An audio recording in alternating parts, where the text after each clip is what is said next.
Hello and welcome everyone. In today's video, we are going to see the traps in the Ruy Lopez opening from the black pieces. Ruy Lopez opening is one of the most common played opening. Millions and millions of people have played it. It is done after e4, e5, knight f3, attacking the e5 pawn, knight c6 defending it. And now here, instead of going for the Italian bishop c4, players might play bishop b5. We call it as the Ruy Lopez opening. Now here, as black, you can play a pawn to a6, that is the classical variation. But what I recommend here, to do the trap, you can play a knight to f6 attacking his e4 pawn. Now here, if he defends it by playing his pawn to d3, then we play the strange little move. We play a knight to e7. At first, it does look that it is a strange move, that we are giving away the pawn on e5. The knight on c6 was protecting that pawn, and now we are just giving it for free. But this is actually a positional move.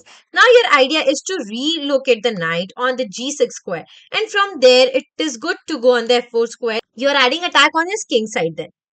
Okay, so here if he captures the free pawn on the e5 square, then there's a little trick there that you can do. You can play a pawn to c6, attack the bishop. If the bishop goes back, then you can play queen a5, giving a triple attack, attacking the bishop, giving a check, as well as attacking the knight. So one piece you're going to win for sure.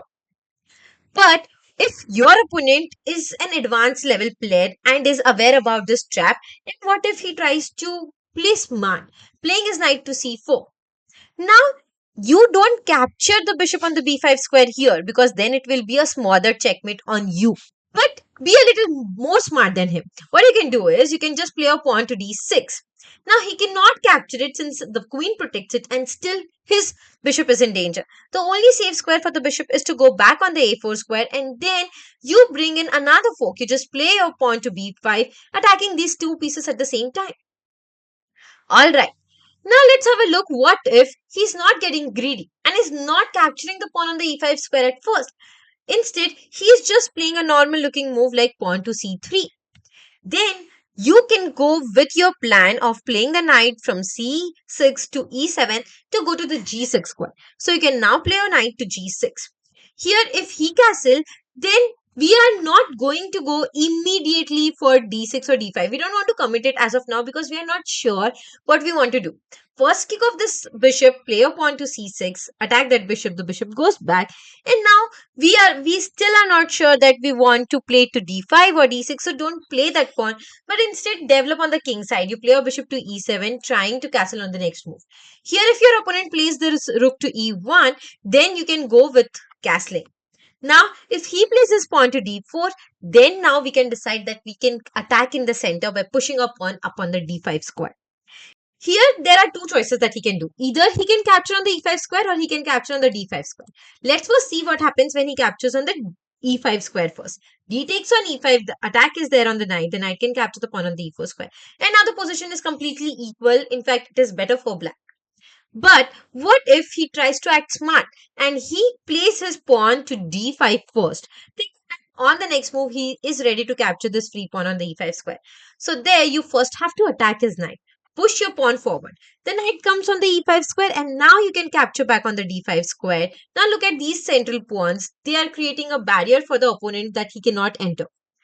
Showing this variation just for an idea. You don't need to memorize all the moves. Just remember the logic as well as the ideas. If you can use it in your game, not only in the Ruy Lopez but in any other games, that would be great.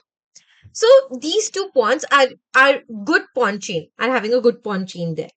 Now, if he captures your knight, then you are happy to recapture it with your f pawn, because now your rook comes in. The next idea can be just play the knight to g4 and put some more pressure on the f2 square. Here, if he comes back with the bishop on the b3 square, then we go with the knight to g4, pressurizing on the f2 square. If he defends it by playing his bishop to e3, then you can add some more pressure, play your bishop to g5. If he ignores the threat completely and he plays his knight to d2 square here, then you can capture on the e3 square with the bishop. The knight captures it back, and now just move in with your queen to h4.